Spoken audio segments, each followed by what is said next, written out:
గురుగారు, పరాశర మహర్షి సాత్వికుడు, మహాతపశక్తి సంపన్నుడు. అటువంటి మహర్షి రాక్షస సంహార యజ్ఞం ఎందుకు చేయాల్సి వచ్చింది? విశ్వామిత్రుడు త్రిశంకువును స్వర్గానికి పంపించటం కోసం బొందితో యజ్ఞాన్ని సంకల్పిస్తాడు. ఇలా యజ్ఞాన్ని సంకల్పించినటువంటి విశ్వామిత్రుడు మునులందరినీ ఆ యజ్ఞానికి ఆహ్వానిస్తాడు. విశ్వామిత్రుడి శిష్యులు వెళ్ళి మునులందరికీ విశ్వామిత్రుడు చేసే యజ్ఞానికి రమ్మంటూ స్వాగతం చెప్తారు. వశిష్ఠుని కుమారులైన 100 మందికి కూడా విశ్వామిత్రుడి శిష్యులు ఆహ్వానం తెలపగానే అంతకుముందు త్రిశంకువు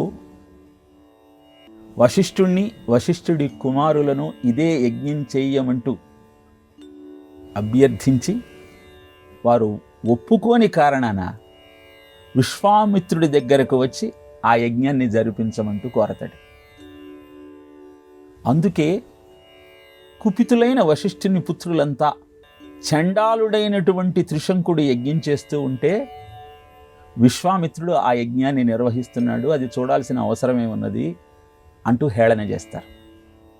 ఈ విషయం ఎప్పుడైతే విశ్వామిత్రుడికి తెలుస్తుందో అప్పుడు ఆగ్రహోదగ్రుడై వశిష్ఠుని 100 మంది పుత్రులు భస్మమైపోదురు కాక, వచ్చే జన్మలలో కూడా నీచమైనటువంటి ఆలోచన విధానంతో తినకూడని ఆహారాన్ని స్వీకరిస్తూ జీవితమును గడిపెదగాక అంటూ శపిస్తాడు. వ్యాసం వశిష్ఠ నప్తారం శక్తే పౌత్రమకల్మషం పరాశరాత్మజం వందే శుకతాతం తపోనిధిం. ఆ వశిష్ఠుని కుమారుడు శక్తి కుమారుడు పరాశరుడు, పరాశరుడు కుమారుడు వ్యాసుడు, వ్యాసుని కుమారుడు శుకుడు. ఈ వివరాన్ని ఎందుకు తెలియజేస్తున్నానంటే, పరాశరాత్మజుడు వ్యాసుడైతే పరాశరుడు తన తండ్రి అయినటువంటి శక్తి విశ్వామిత్రుడి కారణాన భస్మమైపోయాడని తెలిసి ఆగ్రహోదగ్రుడవుతాడు. అప్పుడు ఒక యజ్ఞాన్ని తలపెడతాడు. ఈ రాక్షస సంతతి అంతా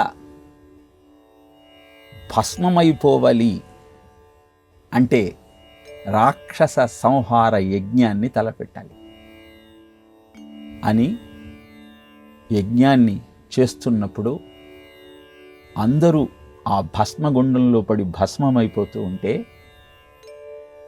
ఇది గమనించిన వశిష్ఠుడు మనవడి దగ్గరికి వచ్చి, విశ్వామిత్రుడు నా కుమారులనందరినీ సంహరించినప్పుడు తన శాపంతో బాధపడి నేను ఆత్మహత్య చేసుకుందాం అనుకున్నాను.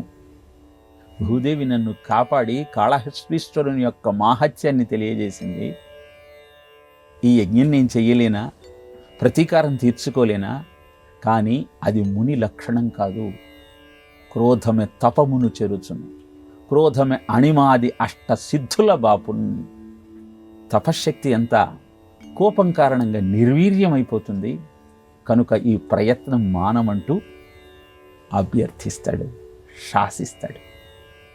అలా తన ప్రతీకారం తీర్చుకోవటం కోసం తన తండ్రిని మట్టుబెట్టిన రాక్షస సంతతి విశ్వామిత్రుడి మీద పగ తీర్చుకోవటం కోసం యజ్ఞాన్ని తలపెట్టిన తరువాత వశిష్ఠుని యొక్క హితోపదేశంతో ఆ ప్రయత్నాన్ని మానుకుంటాడు పరాశరుడు.